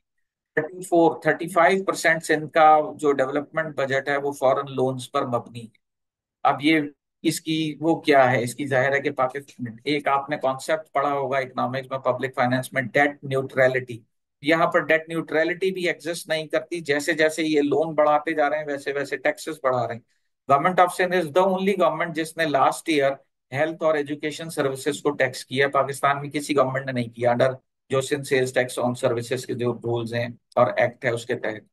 तो और लास्ट ईयर अपना जो इन्होंने स्टैट्यूटरी रेट है वो 13% से 15% किया। इनका स्टैट्यूटरी रेट रिलेटिवली कम था क्योंकि इनका बेस बहुत हाई है। पूरे पाकिस्तान से जो भी सर्विसेज हैं वो पोर्ट पर ओरिजिन प्रिंसिपल के बजाय, बल्कि वो डेरिवेशन वो जो है ना उस प्रिंसिपल पर पोर्ट पर ही टैक्स होती है, सिंध के एक्सचेकर में आती है सर्विसेज। इस वजह से उनका बेस हाई है, तो उनका स्टैट्यूटरी रेट कम था, लेकिन लास्ट ईयर स्टैट्यूटरी रेट भी बढ़ाया है सिंध। ये देखिए गवर्नमेंट जो है अब, जो एक तो गवर्नमेंट बहुत हाई डेट पर परफॉर्म कर रही है, बहुत ज्यादा हाई डेट परसिस्टेंटली लिए जा रही है मुस्तकिल। और डोमेस्टिक डेट जो है गवर्नमेंट तेजी से बढ़ रहा है। न सिर्फ ये कि तेजी से बढ़ रहा है, डोमेस्टिक डेट आप डेट की कॉस्ट देखिए, जब आप इंटरेस्ट रेट इतने हाई रखते हैं एज हाई एज 22%, तो आपकी सर्विसिंग कॉस्ट ऑटोमेटिकली बहुत हाई होगा। अब ये ग्रेजुअली नीचे आता जा रहा है। अभी डॉक्टर इरफान साहब ने मुझे व्हाट्सएप पे भेजा, ये 11% हो गया है अभी जो अनाउंस हुआ मॉनेटरी पॉलिसी। तो अब आपकी रिलेटिव जो डेट सर्विसिंग कॉस्ट है ऑब्वियसली वो भी कम हो गई है। अब सिचुएशन क्या है, अब हमें वो देखना है। इस वक्त जो सिचुएशन है, आईएमएफ प्रोग्राम में कहा गया कि जी आप एग्रीकल्चर इनकम टैक्स इम्पोज कीजिए। एग्रीकल्चर इनकम टैक्स की एनेक्टमेंट कर दी है, लेकिन पाकिस्तान में एग्रीकल्चर इनकम टैक्स जिस वैल्यू पर लगना चाहिए वो वैल्यू फार्म गेट प्राइस है। पाकिस्तान में कोई भी इदारा फार्म गेट प्राइस का डाटा मॉनिटर नहीं करता, ना Pakistan bureau of statistics monitor करता है। तो आप अगर कोई भी प्रॉक्सी वैल्यू लेंगे, मार्केट प्राइस लेंगे, टैक्स लाइबिलिटी ओवर स्टेटेड हो जाएगी, नंबर एक। नंबर दो ये है कि आपके पास पीआईयू सर्वेज जो है वो अपडेटेड नहीं है सिंस 1958। ये आप दूसरा पहलू देखिए पाकिस्तान में टैक्स रेट्स और उसका, ये पाकिस्तान की कैपिटा इनकम का कंपैरिजन है दुनिया के मुल्कों से। पाकिस्तान की पर कैपिटा इनकम जो है आप देख सकते हैं चारों रीजन की, बलूचिस्तान की $1621 है, केपी की $1070 है, और पंजाब की $2003 है, सिंध की $1997 है। ये बलूचिस्तान का जो डिवाइजर जो इनकम है इस वजह से रिलेटिव साइज ज्यादा आ रहा है। और पाकिस्तान का इनकम जो स्टेटस है, human development status, it stands 164 out of 193 countries. Per capita income के एतबार से बॉटम 15 कंट्रीज में आता है पाकिस्तान। लेकिन पाकिस्तान के अनफॉर्चुनेटली टैक्स रेट जो है वो ईयू कंट्रीज के बराबर हैं, ओईसीडी कंट्रीज के बराबर हैं। पाकिस्तान के जो टैक्स रेट, खास तौर पर पाकिस्तान के कॉर्पोरेट टैक्स रेट्स, पाकिस्तान के जो sales tax on services in some categories और सेल्स टैक्स ऑन गुड्स, तो वो बराबर हैं ईयू और very human high human development countries, जिनकी पर कैपिटा इनकम 44,000 $15,000 है। हम $2,001 के करीब करीब हैं, और हमारी जो टैक्स रेट्स हैं वो $44,000 वालों के बराबर हैं। ये देखिए मैं आपको एक छोटी सी मिसाल देता हूँ। ये जो आपको राइट बार्स नजर आ रहे हैं, ये पाकिस्तान का प्रोविंशियल प्लस फेडरल टैक्स है on mobile services, internet services. Pakistan में अगर किसी को ई कॉमर्स करनी हो, पाकिस्तान वो जाहिर है कि मोबाइल एक important चीज है। मोबाइल जो है या इंटरनेट सर्विस, ये हर चीज में फूड पांडा और तमाम सर्विसेज में इस्तेमाल हो रहा है। 34% टैक्स है अपफ्रंट। ये देखिए पहले ₹100 का प्रोविंशियल टैक्स ऐड होगा, 19.5%, 19.5 पर 15% लगेगा फेडरल विद होल्डिंग, तो ये बन जाएगा 34.5%। अब इसमें देखिए 119.5 है, इसमें कैस्केडिंग भी हो रही है। जो 19.5 है तो प्रोविंशियल गवर्नमेंट चला गया, वो टैक्स फेडरल गवर्नमेंट, वो किसी इंडिविजुअल की इनकम हो ही नहीं सकता, वो तो प्रोविंशियल गवर्नमेंट को गया। फेडरल गवर्नमेंट ने उस एक्सपेंडिचर को भी टैक्स कर लिया जो उसकी इनकम नहीं है। ये आप देख सकते हैं सेंट्रल एंड ईस्टर्न यूरोप 21.6 पर, पूरी दुनिया में सबसे हाईएस्ट है। एवरेज रेवेन्यू पर यूजर मोबाइल का, इंटरनेट का जो एवरेज रेवेन्यू है पाकिस्तान में टेलीकॉम कंपनीज का, वो लीस्ट है इन दी एंटायर वर्ल्ड। अब जो आईएमएफ की तरफ से रिफॉर्म्स पर बहुत ज्यादा वो किया गया, गवर्नमेंट ऑफ पाकिस्तान चारों प्रोविंशियल गवर्नमेंट्स भी कर रही हैं। एक तो ये कि नेगेटिव लिस्ट की तरफ मूव कर रहे हैं provincial sales tax on services में। पहले ये पॉजिटिव लिस्ट पर चलता आ रहा है अब तक ये निजाम। पॉजिटिव लिस्ट से मुराद ये है कि जो जो चीजें स्पेसिफाई की हैं सिर्फ वो टैक्स होगी, बाकी सारी इकोनॉमी एग्जाम्प्ट है। और नेगेटिव लिस्ट का मतलब ये कि entire economy is subject to taxation, इल्ला ये कि जिन्हें एग्जाम्पशन दी गई है। तो ये एक बड़ी मूव पाकिस्तान में इस बजट से होने जा रही है, जो हम 2025 और 26 का बजट देख रहे हैं। डेट सर्विसिंग, इस पर डॉक्टर साहब ने भी बात की और दोनों साहिबान ने बात की। इस पर आप देखिए पाकिस्तान का टैक्स टू जीडीपी 9% है, उसका हाफ आपका टैक्स सर्विस में आ जाता है। आप ये देखिए आपका डेट स्टॉक कहाँ पर है। डेट पाकिस्तान का टैक्स टू जीडीपी रेशियो 73.5%, 78% पर स्टैंड कर रहा है, public debt percentage of GDP. This is very high. अब इसको रिफॉर्म करने के लिए, रिस्ट्रक्चर करने के लिए उन्होंने कानून में तरमीम की और कहा कि 2037 तक हम ग्रेजुअली हर साल 1.5-2% रिड्यूस करते हुए इसको 2037 तक 50% ऑफ जीडीपी पर लेकर जाएंगे। फॉर एग्जाम्पल 2037 तक पाकिस्तान की जो इकोनॉमी है वो $1 ट्रिलियन इकोनॉमी पाकिस्तान बन जाता है, तो $500 बिलियन पाकिस्तान का स्ट्रेट अवे पब्लिक डेट हो जाएगा अगर उस पर भी हम चलते हैं प्रिंसिपल पर 50% ऑफ जीडीपी वाला। अब आपका जो एक्सटर्नल सेक्टर है, look at the external sector, और उसका ये हिस्टोरिकल डाटा है 30-40 सालों का। और हिस्टोरिकली तीन चीजें हैं आपके पास बेचने के लिए, कॉटन, राइस एंड लेदर। और इनका हिस्टोरिकल ट्रेंड आप देखिए कितना कंसिस्टेंट है। कभी कभी ये कॉटन ट्रेंड कम होता है क्योंकि वो क्रॉप की फ्लक्चुएशन की वजह से रिलेटिव साइज दूसरे चीजों का बढ़ जाता है। और ये तीन products, cotton, rice and leather, मिलकर आपका 80% of the basket of export बनते। तो कोई export diversification in terms of products भी नहीं है, इन टर्म्स ऑफ मार्केट्स भी नहीं, और आपके पास बेचने के लिए भी कुछ नहीं है। वो बहुत खूबसूरत शेर है उनका, जॉन एलिया का, और तो क्या था बेचने के लिए, अपनी आंखों के ख्वाब बेचे हैं। तो आपके पास बेचने के लिए ख्वाब भी नहीं है। इंपोर्ट्स की सिचुएशन देखिए आप, कि ये क्रूड ऑयल आपके सबसे largest import, single largest bill, और उसके बाद मशीनरी एंड केमिकल। ये तीन चीजें मिलाकर आपका 70% इम्पोर्ट बिल हर साल होता है तकरीबन, और ये कमोबेश इसी के करीब करीब रहता है। ये जो मैंने बताया कि ग्रेजुअल रिडक्शन करेंगे 1% ईच ईयर, और डेट टू जीडीपी 50% लेकर जाना है 2037 में। अब सोशल सेक्टर की फाइनेंसिंग की इश्यूज देखिए आपका, ये मैं पिछले साल का बजट बता रहा हूँ आपको। आपका टोटल जो बजट है पिछले साल का, वो ये बजट है $1.89 बिलियन। पंजाब जैसे 12 करोड़ के प्रोविंस का सिर्फ हेल्थ का बजट है 1.89 बिलियन यूएसडी। ये सिंध का बजट है 1.1 बिलियन यूएसडी। केपी का बजट है, ये बलूचिस्तान का। आप, और ये बजट रियल टर्म्स में due to high inflation decline कर रहे हैं। दूसरा, करंट बजट जो है इनका बहुत हाई है as a percentage of total, और उनका डेवलपमेंट बजट है वो इंतहाई कम है। बेसिकली ये हर बजट में अपना साइज ऑफ गवर्नमेंट बढ़ा रहे होते हैं। इस पर हम बात करते हैं वो किस तरह करते हैं। सोशल सेक्टर पर आप देखिए इस तरह के कंस्ट्रेंट्स हैं जो कि हर बजट में मौजूद हैं, और हर बजट में इन्हें एड्रेस नहीं किया जाता। ये primary schools versus secondary schools हैं। हर 100 प्राइमरी स्कूल्स पर अब पंजाब में 42 सेकेंडरी स्कूल हैं, सिंध में 11 है, खैबर पख्तूनख्वा में 23, बलूचिस्तान में 23, पाकिस्तान का एवरेज जो है वो 25 है।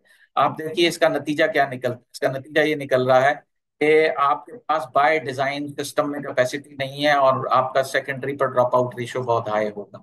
अगर आपने पब्लिक सेक्टर में स्कूलिंग को मेंटेन करना है तो जाहिर है कि आपको ये कंस्ट्रेंट्स एड्रेस करने होंगे एट एनी कॉस्ट। ये देखिए टीचर्स ट्रेनिंग इंस्टीट्यूशन, 25 करोड़ लोगों का मुल्क है, इतना बड़ा पब्लिक सेक्टर मैनेज कर रहे हैं जिसके अंदर 1.25 लाख से ज्यादा स्कूल्स हैं, और टीचर्स ट्रेनिंग इंस्टीट्यूशन सिर्फ 137 हैं। बलूचिस्तान जैसे बड़े प्रोविंस में सिर्फ 12 हैं, सिंध में 32। इसका अभी 137 का भी 50% रिजाइज सिर्फ एक प्रोविंस में है, पंजाब में।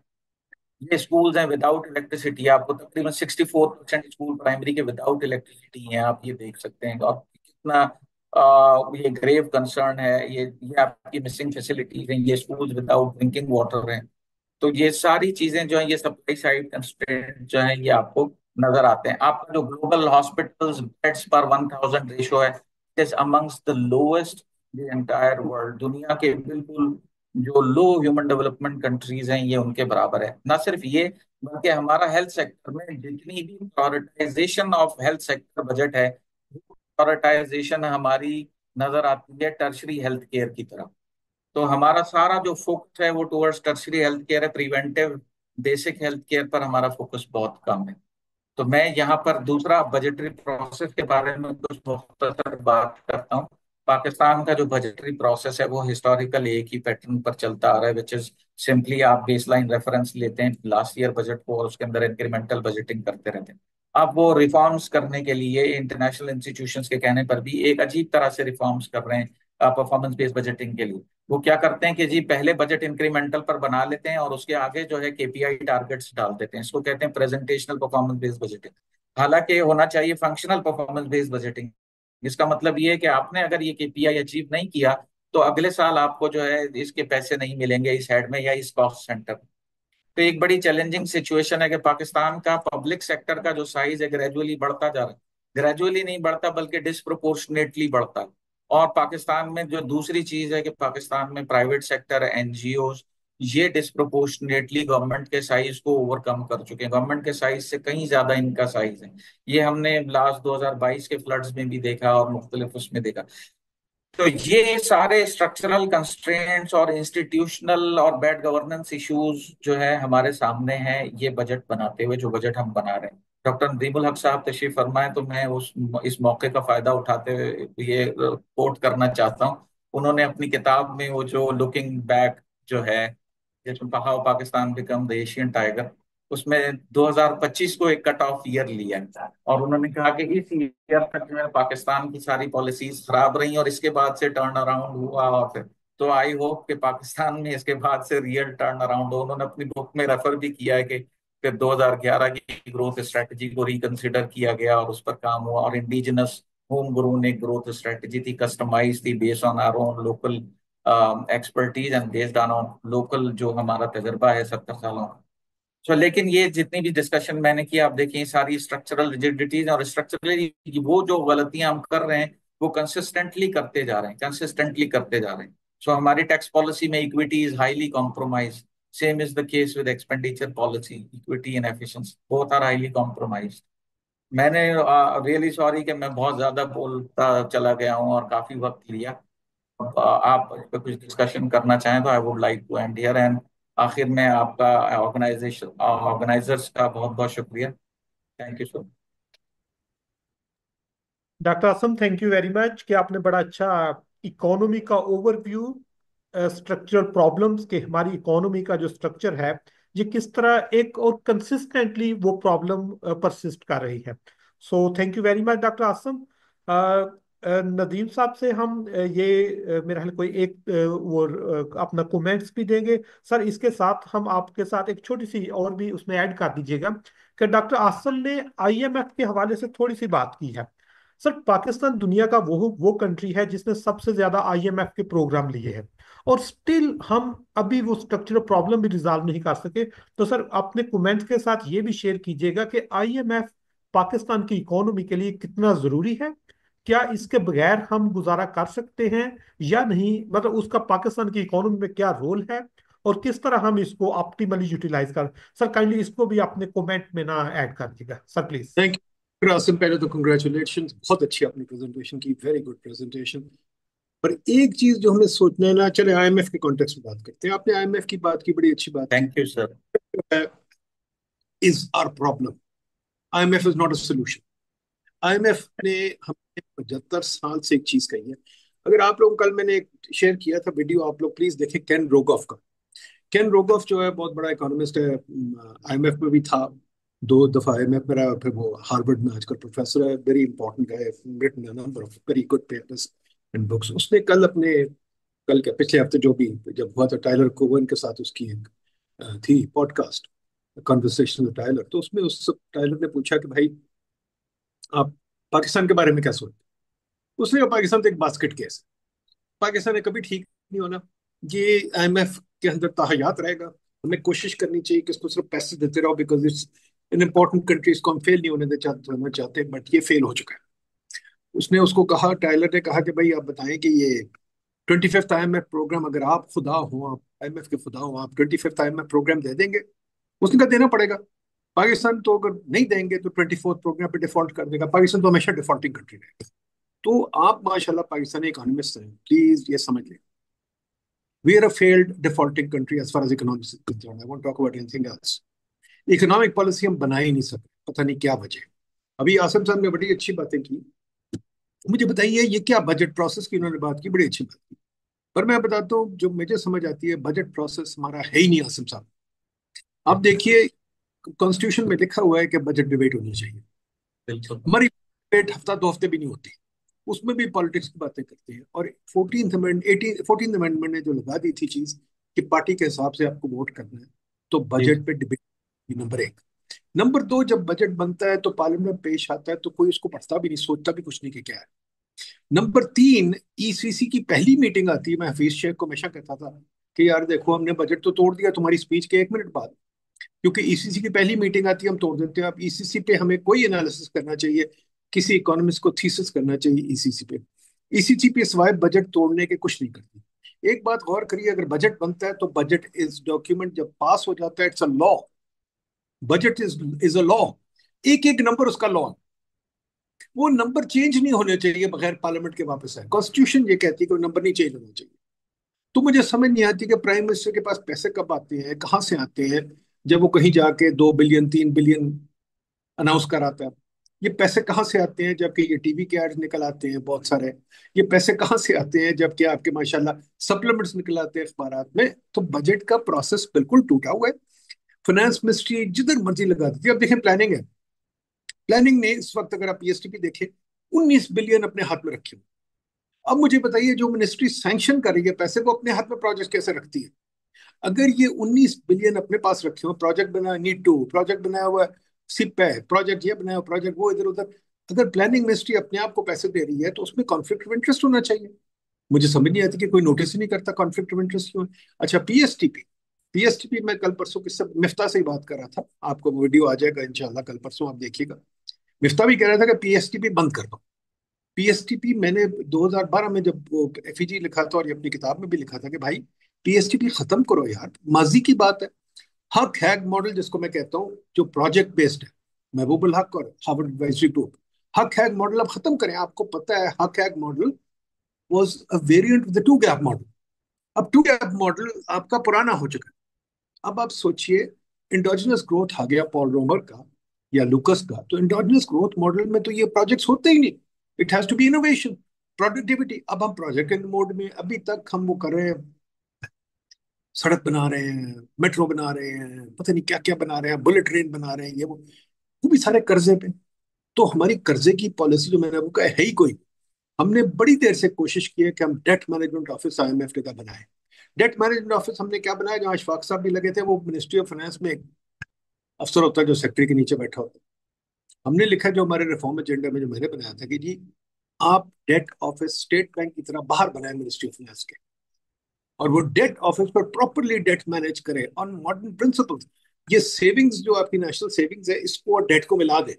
नेशनल सेविंग नए इंस्ट्रूमेंट्स इशू करे, वही अभी तक प्राइस बॉन्ड वगैरह चल रहे हैं, बड़े नए इंस्ट्रूमेंट्स आ सकते हैं सेवर्स के लिए। हम लोग सारे we are looking for places to park our money, but we don't have any saving instruments. तो ये बहुत इंपॉर्टेंट चीज है जो गवर्नमेंट को समझ नहीं आती। अब जो बात है आईएमएफ की, आईएमएफ में सिर्फ बोल देता है क्या कहते हैं, नंबर्स के गोल्स। रिफॉर्म कोई नहीं आईएमएफ में, आई एम सॉरी, मुझे तो रिफॉर्म नजर नहीं आता। वो रिफॉर्म उनका मतलब सिर्फ ये है, और आईएमएफ कर भी नहीं सकता because too short term an agency. मैं आईएमएफ में 30 साल रहा हूँ, IMF is too short term an agency. हमारे जो रिफॉर्म्स है डीपली स्ट्रक्चर, डीपली स्ट्रक्चर।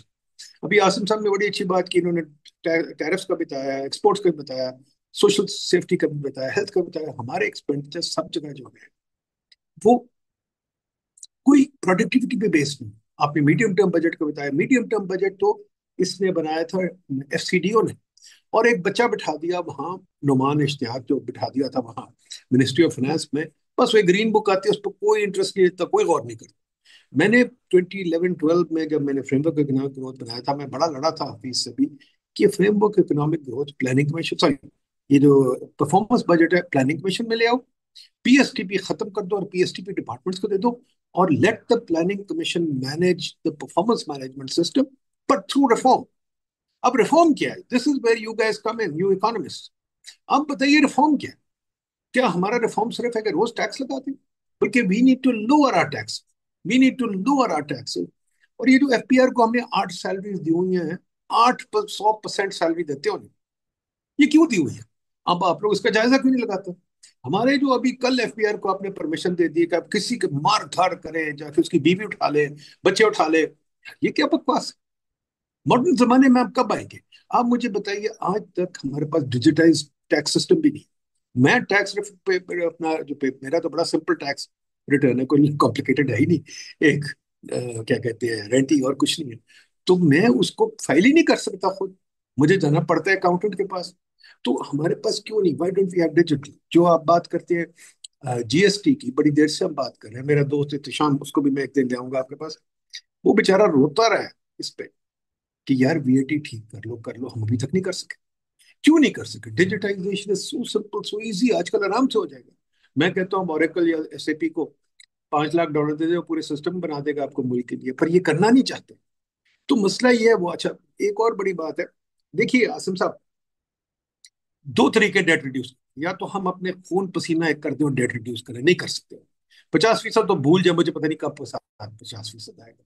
हाँ, ये जरूर कर सकते हैं, हम इंटरेस्ट रेट 0 पे ले आए, अशफाक साहब कहते हैं ठीक है, और आपकी मेरे बेड़ा गर्क कर दें, तो हम सेवर्स हैं, हम सेवर्स मर जाएंगे, सेठ यशी करेंगे, हुकूमत वो इसको कहते हैं फाइनेंशियल रिप्रेशन। तो यस, फाइनेंशियल रिप्रेशन, रोगफ का वीडियो अगर सुनेंगे उसमें भी है फाइनेंशियल रिप्रेशन। इस पर मैंने 92 में एक किताब लिखी थी, long time ago, with Peter Montiel and Agenor. Financial repression is a solution. I don't think it's a good solution. I think the best solution is growth. If we can, Peter Montiel and paper on this, क्या कहते हैं, sustainable deficit, solution एक ही निकलती है, आपका date manageable है, बड़ा simple solution. If your growth rate is higher than your rate of interest, हमारा ग्रोथ रेट तो बहुत लो है, रियल इंटरेस्ट रेट सॉरी, अगर हम ग्रोथ रेट को अपनी बढ़ाए 7-8% पे, रियल इंटरेस्ट 3-4 पे रखें, तो we can grow out of a debt. पर वो कैसे होगा? अगर हुकूमत हमारी सेंसिबल हो, और ये एक चीज लगा ले, बजाय हमें डॉक्यूमेंटेशन रोज मारने के, कहे भाई जो इन्वेस्ट करना करो, 20-30 साल कुछ भी करो, कोई बात नहीं, हम नहीं कुछ कहते। डॉक्यूमेंटेशन छोड़ो, जनरल में ब्लैक इकोनॉमी क्या होती है? कुछ भी नहीं होती black economy. Black economy is bullshit. What is smuggling? कुछ भी नहीं है यार, करने दो लोगों को काम। टैक्स आप स्लोली इकट्ठा करो, तरीके से, जीएसटी लगा के, इनकम टैक्स लगा के, कॉर्पोरेट इनकम टैक्स लो करके, हर चीज सिंप्लीफाई करो ताकि लोगों को आसानी हो। अगर आप ये कर सकते हैं, और दूसरी चीज, सरकारी अफसरों को कंट्रोल करो। देखें, मैं जब बच्चा था तो हर अफसर के पास शायद एक चपरासी होता था 4 बंदों के पास, अब हर अफसर के पास 3 चपरासी। कंप्यूटर आ गया, पर हर अफसर के पास 3-4 पीए। मैं जब प्लानिंग कमीशन, 3-4 पीए थे, अब तो खैर 10-15 है ऐसे नेपाल के पास, और 50 चपरासी, और इतनी गाड़ी है। तो ये वेस्ट खत्म करें, लोगों को सरकारी मुलाजमत से हटाएं, और उनको कहें जाए बाहर काम करें, कोई इनकम बनाए। We have to go for strong growth, very hard growth. Investment GDP ratio बढ़ाएं टू 30-40। वो किस तरह बढ़ाएं? अगर आप लोगों को इजाजत दें काम करने, उनको कहें black money, we don't care what black money is, we want investment. चीन ने यही किया था, अगर आप वो एंग की किताब पढ़े, चीन ने यही किया था। अब वो करप्शन पे है। पहले उन्होंने कहा भाई इन्वेस्ट करो, कुछ लगाओ, कुछ बनाओ, अब वो ईवी बना के, अब वो कहते हैं करप्शन कंट्रोल करो। हम पहले करप्शन कंट्रोल करना चाहते हैं, बाद में इन्वेस्टमेंट करना चाहते हैं। एक तो मसला ये है कि हम वो मतलब ज्यादा ही मुसलमान हो गए हैं, सिर्फ एक चीज में, करप्ट तो हम सारे ही हैं, पर मुसलमान हो गए, शोर मचाना है इस पे। तो शोर मचाना बंद करें, इस कंट्री को ग्रो करवाएं 7-8% पे, दैट्स दी ओनली सोल्यूशन। और हुकूमत का साइज कम करें। आपको पता है किसी और को ये काम करना चाहिए, मैं कोशिश कर रहा हूँ। somebody in your group must take out this paper। कितनी एजेंसीज गवर्नमेंट ने बनाई है पिछले साल में? मेरा ख्याल है 15 एक तो बनाई है, मैंने गिनी ठीक तरह नहीं, पर मैं गिनने की क्यों बन रही है एजेंसीज? लाहौर में बन गई एनवायरमेंटल सिस्टम, वो पुलिस, या वो एनवायरमेंटल पुलिस क्या करेगी? जाके डंडे बजाएगी? क्या करनी है एनवायरमेंट पुलिस में? अजीब अजीब एजेंसीज बनी हुई हैं। अब नादरा थी, नादरा के ऊपर कोई एजेंसी बन गई, तो ये खर्चे होते हैं। एफटीआर ने 200 गाड़ियां मंगा ली हैं, 2000 गाड़ियां सॉरी। सिंध ने पता नहीं 500 बिलियन की गाड़ियां मंगवाई हैं। पंजाब ने पता नहीं कितने बिलियन की गाड़ियां मंगवाई। इसको कोई टैली नहीं करता। हमारे खर्चे बिल्कुल फजूल है, यूजलेस है। ये कहते हैं गवर्नमेंट छोटी है, मैं कहता हूँ बिल्कुल गवर्नमेंट छोटी है। ये जान के डेट सर्विस ज्यादा दिखाते हैं, हमें गवर्नमेंट का साइज नहीं बताते। जैसे आसिम साहब ने कहा पीआईए में लॉसेस भी होने का पता ही चलते, सडनली एक दिन पता चलता वो पीआईए में लॉस हो गया। सर्कुलर डेट आप मुझे बताइए, मेरा ख्याल मेरे हिसाब के मुताबिक हमने कोई 8 ट्रिलियन दिया टोटल सर्कुलर डेट अब तक, और अभी 3 ट्रिलियन खड़े। तो यार ये तो inefficiency of the highest order है, इसको आप कुछ कर लें, हम कुछ नहीं कर सकते। सर्कुलर डेट क्यों नहीं खत्म होता, ये मुझे बताइए। Again I ask you economist, why don't you have a discuss, why don't you have a solution on this, where is the research on this? आज सुबह आपने ग्रीन इकोनॉमी पे वेबिनार कराया, एनर्जी पे कितनी दफा हमने वेबिनार कराया, एनर्जी में सर्कुलर डेट की हमने कितनी दफा वेबिनार कराया, गवर्नमेंट क्यों ग्रो कर रही है, हमने कितनी दफा वेबिनार कराया है कि ये गवर्नमेंट क्यों नहीं ग्रोथ हमें होने देती। हमने स्लज का काम किया, स्लज जो है आपको कोई काम ही नहीं करने देती। असल तो मुसीबत ये है कि अगर ग्रो नहीं कर सकती इकोनॉमी, तो फिर एक ही तरीका है, हम सारे रो रो के टैक्स देते रहे, पर एक पत्थर में से कितना जूस निकाल, क्या करो? इकोनॉमी को बढ़ना है तो फिर हम टैक्स निकाल सकते हैं, वरना निकाल, ये सोल्यूशन है सिंपल जी। Thank you, well done Asim, thanks. Sir बहुत शुक्रिया, बहुत अच्छा लगा। और थैंक यू। यकीन करें आपके एक एक सेंटेंस में एक एक पूरा का वो सेशन और इस पे डिस्कशन होनी चाहिए। और हम इंशाल्लाह sir really we are lucky कि हमारे पास आप हैं और आपका इतना एक्सपीरियंस है। और हमारे यंग लोग जो हैं ये बहुत ज़्यादा इससे मुस्तफीद हो रहे हैं। आखिर में हमारे पार्टिसिपेंट से फीडबैक और क्वेश्चन लेने से पहले मैं डॉक्टर जिलाकत खान मलिक साहब से रिक्वेस्ट करूंगा। डॉक्टर साहब, इस वक्त पाकिस्तान इंडिया एक कॉन्फ्लिक्ट चल रहा है, जंग की सूरत हाल है। और ऊपर से क्लाइमेटिक चेंज ने भी हमारा जो है वो पूरे का पूरा एग्रीकल्चर, पूरे का पूरा सिस्टम जो है वो डिस्टर्ब किया। क्या इससे हमारे आने वाले बजट में कोई इम्पैक्ट होगा? अगर होगा तो वो किस तरह होगा, जिसको हम पाक इंडिया कॉन्फ्लिक्ट और क्लाइमेटिक चेंज के पर्सपेक्टिव से आपका क्या ख्याल है?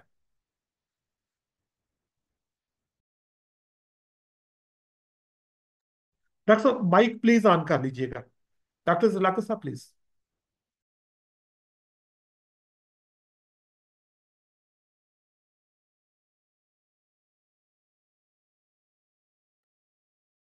नहीं, आपका माइक अभी ऑन नहीं हुआ डॉक्टर साहब। Sir same question doctor Bashir साहब से यही ले लें। इतनी देर तक डॉक्टर साहब आ जाते हैं। और इरफान प्लीज इतनी देर में पार्टिसिपेंट से कीजिएगा, अगर किसी का क्वेश्चन है वो कमेंट में शेयर कर सकता है या वो हैंड रेज कर सकता है प्लीज। सर तो माइक ऑन हो गया है। हाँ, अस्सलाम वालेकुम। आवाज़ आ रही है? जी जी डॉक्टर साहब, आवाज आ रही है आपकी।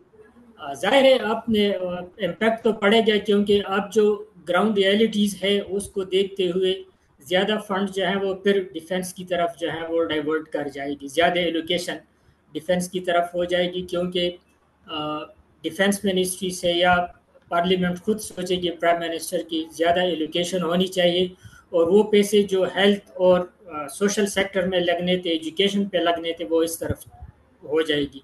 आपने क्लाइमेट चेंज की बात की, जो अभी कुछ साल पहले फ्यू ईयर्स बैक शायद 2022 में या 20 में जब फ्लड आया था, वो अभी तक वो ज़मीन बंजर पड़ी है, वो ज़मीन ख़राब पड़ी है, उसको हमने रिहेबिलिटेट नहीं किया है। और अगर ये जो इंडस वाटर ट्रीटी है उसके जिस तरह इंडिया कह रहा है कि हम पाकिस्तान को बंजर करेंगे, या जो है वो ये कह रहे हैं कि पानी ज़्यादा होता है, हमें बगैर इन्फॉर्म किए हुए वो जब ज़्यादा पानी हमारे दरियाओं में छोड़ जाते हैं, और इससे हमारी फ्लड जो है वो हमारी जो प्रोडक्टिव ज़मीन है उस पे आ जाते हैं। तो ये सारी चीज़ें जो हैं इसको तो मद्देनज़र रखना पड़ेगा, इसको सामने रखना पड़ेगा, तभी बात बनेगी।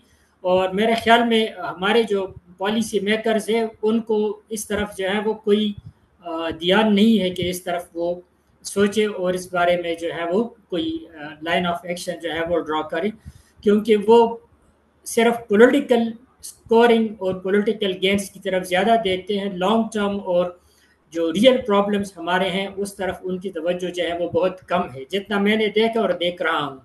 अभी भी आप जाके देख ले टीवी पे तो क्या हो रहा है कि किसको जो है वो कब तक जेल में रखना है और किसको के साथ क्या करना है, यही सारी चीज़ें चल रही है। बहुत शुक्रिया डॉक्टर साहब। Thank you. Doctor Irfan, thank you. Pakistan economics frontier की तरफ से आपने बड़ा अच्छा कि हमारे पास डॉक्टर आसम साहब ने बड़ा अच्छा स्टेटिस्टिकली डेटे की हेल्प से बताया कि किस तरह हमारा स्ट्रक्चर जा रहा है। डॉक्टर जिलाकर साहब ने बड़ा अच्छा डॉक्टर साहब ये जरा एक थ्योरेटिकली। क्वेश्चन ले लें। डॉक्टर इबादुद्दीन साहब कुछ पूछना चाह रहे हैं, ताकि हम जी लोग प्लीज। एक जी पार्टिसिपेंट्स का भी प्लीज जरा इनका, वो हो जाएगा। प्लीज। यस, इनका माइक ऑन कर दे प्लीज। जी इबाद साहब। अस्सलाम वालेकुम। जी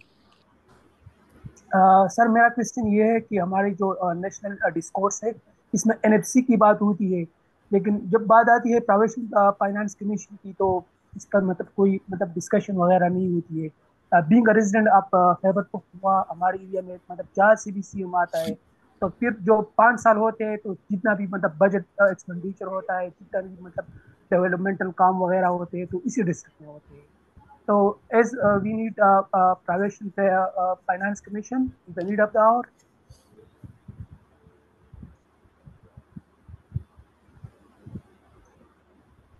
ठीक, अमाद अमाद साहब थैंक यू। सर हम ये जरा इसका डॉक्टर ये डॉक्टर जवाब सफिया जरा मिनहाज डॉक्टर। साहिबा से भी सवाल ले लें, फिर हम जी इकट्ठे इस ठीक पे है, और ये डिस्कशन। एनएफसी का है तो डॉक्टर बशीर हाँ साहब की बड़ी एक्सपर्टीज है इस जी, पे। डॉक्टर मैं बशीर साहब इस पे मैं बात करेंगे। डॉक्टर मैं इसको सफिया का माइक ऑन कर दीजिएगा इरफान। आई थिंक मैं पहले इनका जवाब दे लें, फिर उसके बाद वो डॉक्टर जी सफिया का ले लें।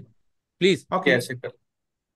अच्छा, ये जो सवाल नेशनल फाइनेंस कमीशन के हवाले से किया, देखिए नेशनल फाइनेंस कमीशन अवार्ड और PFC provincial finance commission award, जो एनएफसी है ये तो कॉन्स्टिट्यूशनल फोरम है और ये प्रोटेक्टेड है कॉन्स्टिट्यूशनली अंडर आर्टिकल 160, फिर आर्टिकल 161 और उसका पूरा स्ट्रक्चर है। इंडियन कॉन्स्टिट्यूशन की तरह नहीं है, हमारे कॉन्स्टिट्यूशन में लोकल गवर्नमेंट्स पर कोई चैप्टर नहीं है, नंबर वन। नंबर सेकंड, हमारे कॉन्स्टिट्यूशन में लोकल गवर्नमेंट्स को एक इनहेरेंट प्रोटेक्शन हासिल थी 1972 के इंटरिम कॉन्स्टिट्यूशन तक।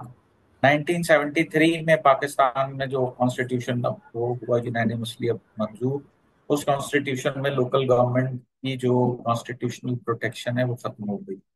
तो इस पर मैं रिसेंटली एक पेपर पर काम किया है, वो अभी पब्लिक हो जाएगा इंशाल्लाह बहुत जल्द। हाँ, हमारे जो लोकल गवर्नमेंट्स की इनहेरेंट प्रोटेक्शन थी वो खत्म हो, ये नंबर वन। नंबर सेकंड, हमारे पास प्रोविंशियल फाइनेंस कमीशन के कोई प्रोविजन नहीं है, अनलाइक इंडिया जैसे वहाँ आर्टिकल 284 है अबाउट म्यूनिसिपल फाइनेंस कमीशन, फिर पंचायत फाइनेंस कमीशन। फिर उसमें वो दूसरी अहम बात ये कि हमारे यहाँ तो इजलास ही नहीं होते। पंजाब एंड केपी में 18वीं तरमीम के कुछ प्रोविंशियल फाइनेंस कमीशन हुए, सिंध और बलूचिस्तान में आज तक एक भी नहीं हुआ। और दूसरा, हमारे यहाँ बहुत बड़ा कॉन्फ्लिक्ट ऑफ इंटरेस्ट क्या है, जिन लोगों ने पैसे डिवॉल्व करने हैं वो प्रोविंशियल फाइनेंस कमीशन का सरबराह है। इंडिया में जो रियासत का स्टेट गवर्नर है वो प्रोविंशियल फाइनेंस कमीशन का सरबराह है, जो कि यूनियन गवर्नमेंट की तरफ से नुमाइंदा है। हमारे यहाँ जो है वजीर आला सरबराह है, और वजीर आला ने डेवोल्यूशन करना है, नीचे डिस्ट्रिक्ट और काउंसिल गवर्नमेंट्स को देने पैसे। तो ये सीधा सीधा कॉन्फ्लिक्ट ऑफ इंटरेस्ट है, वो सरबराह क्यों डिवॉल्व करेगा, इजलास नहीं होता। हमारे यहाँ ये होता है कि मेंबर्स नॉमिनेट करने, सीएम ने मेंबर्स नॉमिनेट करने हैं और चार मेंबर्स नॉमिनेट करने हैं अपोजिशन लीडर ने। तो मेंबर्स ही नॉमिनेट नहीं करते प्रोविंशियल फाइनेंस कमीशन के, तो इजलास कहाँ से होगा। वर्किंग ग्रुप्स के इजलास नहीं होते। ये नहीं हो सकता इल्ला ये कि आप प्रोविंशियल फाइनेंस कमीशन का पूरा प्रोविजन चैप्टर जैसे आइन में नेशनल फाइनेंस कमीशन का वो ऐड करें। नंबर एक, खैबर पख्तूनख्वा के हवाले से खास तौर पर उन्होंने तस्करा किया, रेफर भी किया। खैबर पख्तूनख्वा की इस वक्त प्रॉब्लम बढ़ गई है जेन्युइनली, जब से मर्ज डिस्ट्रिक्ट्स ऐड हुए हैं 8 मर्ज डिस्ट्रिक्ट्स की। जाहिर है कि जब पॉपुलेशन को आप लेंगे, एरिया को लेंगे, ऑटोमेटिकली फॉर्मूला रिवाइज हो जाएगा। फॉर्मूला के जो रिस्पेक्टिव शेयर्स हैं ऑटोमेटिकली चेंज हो जाएंगे, लेकिन उन पर कोई वर्किंग नहीं हो रही, कोई उस पर काम नहीं हो रहा। अच्छा, फिर वो इनको जो 1% टोटल ग्रॉस डिविजिबल पूल का मिलता है वॉर ऑन टेरर वाला, वो मिलता जा रहा है एक, बस एटलीस्ट कम से कम 3% ऐड होना चाहिए इनके पूल में, क्योंकि 70 लाख के करीब पॉपुलेशन, 8 नए डिस्ट्रिक्ट ऐड हुए, उनकी पॉपुलेशन, उनका एरिया और उनकी जो भी रेवेन्यू कलेक्शन या जनरेशन होगी, उनके सबके रिस्पेक्टिव शेयर आपके फार्मूला में ऐड हो जाएंगे ऑटोमेटिकली। तो एनएफसी जो है बाय डिजाइन उसके फार्मूला चेंज हो, मतलब उसकी रिस्पेक्टिव डिस्ट्रीब्यूशन चेंज हो चुकी है, लेकिन चूंकि फाइनेंस कमीशन अवार्ड नहीं हो रहा, उसका इनेकाद और कंसेंसस बिल्ड नहीं हो रहा, लिहाजा वो पुरानी जो डिस्ट्रीब्यूशन है उसको एक्सटेंड करते जाते हैं एग्जेक्टिव ऑर्डर के जरिए। ये है एनएफसी और पीएफसी का जो मेजर प्रॉब्लम। Thank you. ठीक। थैंक यू डॉक्टर साहब। जी डॉक्टर सफिया प्लीज आप अपना क्वेश्चन कर दीजिए। अस्सलाम वालेकुम। अच्छा, मुझे डॉक्टर नदीम साहब से बात करनी है। उन्होंने बड़े मजे से कहा कि हमें जो है सबको छोड़ देना चाहिए, ग्रोथ की तरफ जाना चाहिए। बातें उनकी सारी सही हैं, वो रियलिटी पे मबनी है। लेकिन सवाल ये है कि इसको किस तरह से हम जो है वो अब कर प्रैक्टिकली इसको अप्लाई कैसे कर सकते हैं। सिंपल सी बात है कि कैसे हम किस तरह से इसको यूज करें। हाँ ठीक है, हम स्मगलिंग को कुछ नहीं कहते, हम किसी चीज के ऊपर कुछ करते, जो जो काम करना चाहे कर ले, अग्री। लेकिन प्रैक्टिकली क्या ये मुमकिन है? क्या ऐसा हो जाएगा? क्या इसके पीछे कोई कॉन्स्टिट्यूशन, कोई रूल फॉलो नहीं होगा? क्योंकि बातें इनकी भी सही है, हम भी कहते हैं ईरान के साथ हमारी ट्रेड हो रही है, कहीं नजर नहीं आ रही। ठीक है, हमारे बजट में वो काउंट, हमारे उसके ट्रेड बैलेंस में उसको काउंट नहीं किया जा रहा। हम जो है वो गोल्ड को हम इंपोर्ट नहीं करते, लेकिन हमारे यहाँ जो गोल्ड की कीमत आती है वो वर्ल्ड की आती है, जो कि रिजर्व वाले गोल्ड की कीमत के हिसाब से बनाई जाती है। तो कोई पूछने वाला यहाँ कुछ है नहीं। कौमी असेंबली के मेंबर्स हैं जो कि हमारे रिप्रेजेंटेटिव होते हैं, माशाल्लाह से उनकी नॉलेज इतनी ज्यादा होती है कि वो कुछ भूलते नहीं है। उनको काम होता है यस या नो कहना, उनको खुद भी नहीं पता होता कि उनको भूलना क्या है। तो इस कंडीशन में हम किसी पॉलिसी को लेके कैसे आए और इम्प्लीमेंट कैसे करें? Thank you. जी thank you doctor Safiya. Doctor Nadeem साहब प्लीज आप इस क्वेश्चन को ना रिस्पॉन्ड कीजिएगा। कोई जरूरी नहीं है कि सब कुछ हमें पता होना चाहिए। हम्म। और ये कोई जरूरी नहीं है कि हुकूमत एक खुदा है कोई जिसको सब कुछ पता होना चाहिए। आई डोंट थिंक कोई जरूरी है हुकूमत को पता होना। क्या मसला है स्मगलिंग से? क्या मसला है आपका मार्केट से? मार्केट चलने दें। हुकूमत जो है हर चीज पर सांप की तरह बन के बैठी हुई, कहते हैं ईरान से पता नहीं हमें। मैं कोयटा गया हूँ मैडम, जाके खास मैंने स्मगलर से मिला हूँ सबसे, ठीक है, चमन भी गया। वो सब कहते हैं जी कि हम जो पेट्रोल लाते हैं हमें बाकायदा हुकूमत परमिट देती है, परमिट पे लेके आते हैं, कोई स्मगलिंग नहीं हो रही। फिर सब कुछ तीन ट्रेड हो रही जगह है, बाकायदा सर ट्रेड हो रही है उनके साथ। तो ट्रेड हो रही है, तो क्या बुरी बात है इसमें? और वो बार्टर कर रहे हैं। देखिए सैंक्शन लगी, ईरान को आप पैसे नहीं दे सकते, बार्टर कर रहे हैं, क्या बुरी बात है इसमें? होने दें। ये तो हम इकोनॉमिस्ट जो है हमारी गलती है, हमें ये कहना चाहिए कि ट्रेड अच्छी बात है। अगर इकोनॉमिस्ट कोई जोर डालेंगे पॉलिसी में तो आएगी ना पॉलिसी। हम ये बातें सारी हमें कहनी चाहिए। जब इकोनॉमिस्ट कंफ्यूज हो जाते हैं, कहते नहीं ये स्मगलिंग हो रही है, ब्लैक इकोनॉमी, मुझे बताएं ब्लैक इकोनॉमी क्या होती है? मुझे समझ ही नहीं आती। लोगों को सब ट्रेड है, वो बातें। भी ट्रेड है, कोई ब्लैक इकॉनमी नहीं है, वो भी ट्रेड है, वो तो भी ट्रेड फिर है। तो फिर इकोनॉमिस्ट क्यों नहीं बोलते इस पे? इकोनॉमिस्ट कहाँ है? मैं ये बार बार पूछता हूँ, हमारे इकोनॉमिस्ट पॉलिसी डायलॉग में होते ही नहीं। अगर इसीलिए होते हैं तो क्या कि एक ही चीज कहते हैं ब्लैक इकोनॉमी गलत है, अगर होते हैं तो वो यही कहते हैं कि टैक्स बढ़ाओ। भाई टैक्स कितना बढ़ाना है हमने और किस लिए हम टैक्स दे रहे हैं? इतना 9% ऑफ जीडीपी टैक्स है, मैं कहता हूँ बहुत है। चाइना का कितना है देख लें, कितना टैक्स चाइना का, कितना टैक्स बांग्लादेश का, इतना ही है तकरीबन, ये 9-10%। हमें क्या तकलीफ है कि हम बहुत बढ़ा रहे हैं? क्योंकि हम लोगों को बड़ा शौक है टैक्स लगाने का। हुकूमत बड़ी हो, हुकूमत बड़ी क्या कर रही है? सिंपल बात है। बाकी जो एनएफसी की बात है, एनएफसी अगेन हमारे इकोनॉमिस्ट को नई सोल्यूशन देनी। जो पुरानी एनएफसी के सोल्यूशन है, जो सिंपल फॉर्मूला पॉपुलेशन पे sharing basis, it's a bad formula. मैंने एक पेपर करवाया था पाइड में, वो देख ले पढ़ा है कि ऑस्ट्रेलिया का फॉर्मूला देखिए आप, कनाडा का फॉर्मूला देखिए, बहुत कॉम्प्लिकेटेड फॉर्मूला था। Why can't we have a complicated formula? But इसमें again a profession has to lead the way. The economist, मैं आपको बार बार कहता हूँ, you have to be very clear कि आप लोगों का रोल है इस इकोनॉमी में, अगर आप रोल लेना चाहें तो। Thank you. Thank you sir, thank you. आखिर में मैं डॉक्टर इरफान साहब से रिक्वेस्ट करूंगा कि अपने तमाम पार्टिसिपेंट और स्पेशली हमारे जो स्पीकर, बड़ा अच्छा आपने चूज किया कि हमारे पास पॉलिसी मेकर भी थे, हमारे पास थ्योरेटिकल इकोनॉमिस्ट भी थे, हमारे पास स्टेटिस्टिशियन स्टेटिस्टिकली भी। तो इरफान प्लीज आप ना सारे पार्टिसिपेंट और स्पीकर का शुक्रिया अदा कीजिए। जी थैंक यू जज़ाकल्लाह डॉक्टर समी, it's really a very great session.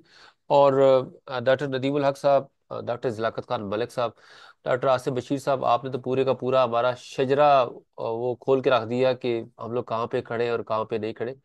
और मैं बिल्कुल टाइम वेस्ट ही करूँगा।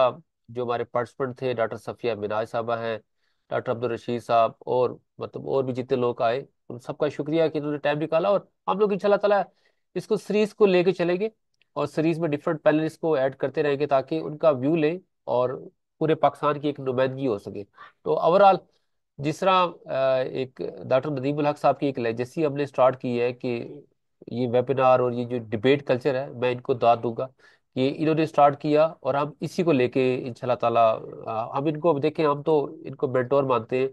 हाल दो हमने इनको पढ़ा नहीं है, इनको देखा है और कुछ सालों में देखा है, लेकिन लगता है इस तरह है कि हमें इनको देखते हुए पूरा डेकेड्स हो चुका है।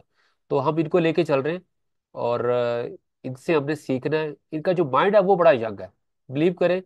ये 24 आवर में मुझे नहीं लगता कि ये सोते कब हैं और रेस्ट कब करते हैं। ये 24 घंटे किसी डिबेट में बैठे होते हैं, चाहे वो ट्विटर स्पेस है, चाहे वो किसी फेसबुक पे है, चाहे वो व्हाट्सएप ग्रुप्स है, चाहे वो सोशल गैदरिंग में। इनका जो मेन पेटोर है आइडिया बेस और डिबेट कल्चर, वो बिल्कुल हमारी खत्म होती जा रही है। डॉक्टर सबीउल्लाह अगर याद हो तो वंस अपॉन टाइम जिस तरह हम लोग देहात में एक कल्चर होता था, वो एक जगह पे बैठने का कि रात की मगरिब की और इशा की नमाज के बाद एक हुक्का का कल्चर, और जहाँ पे बड़े बड़े लोग बैठते थे और वो गपशप करते थे, 2 से 3 बुजुर्ग लोग बात करते थे और सब लोग यंग लोग जो थे वो बैठ के सुनते थे। और वहां से एक थॉट प्रोक जो है ना वो शुरू होती थी कि हमने बड़ों से सीखा क्या है, और वहां से बातें जो है वो शुरू होती थी, जेनेरिक होती थी। वो अपना पूरे का पूरा जो है वो एक्सपीरियंस करते थे। अब वो चीजें तो खत्म हो चुकी है, लेकिन हम लोग चाह रहे हैं कि जो वर्चुअल बैठक है ये खत्म ना हो। आए रोज हम लोग इंशाल्लाह ताला इसके ऊपर सेशन करें, और इंशाल्लाह ताला हम लोग इस 2 मंथ में we will do a 50 50+ session, जिसमें हमारे फिजिकल हैं, वेबिनार हैं और वर्कशॉप्स हैं, ये सब आप लोगों की सपोर्ट की वजह से है। और एट दी एंड पाकिस्तान जिंदाबाद। और अल्लाह हाफिज, take care. Thank you very much Irfan साहब, ऑल द बेस्ट, खुदा अल्लाह हाफ़िज़। हाफिज। थैंक यू इरफान साहब, बहुत बहुत शुक्रिया।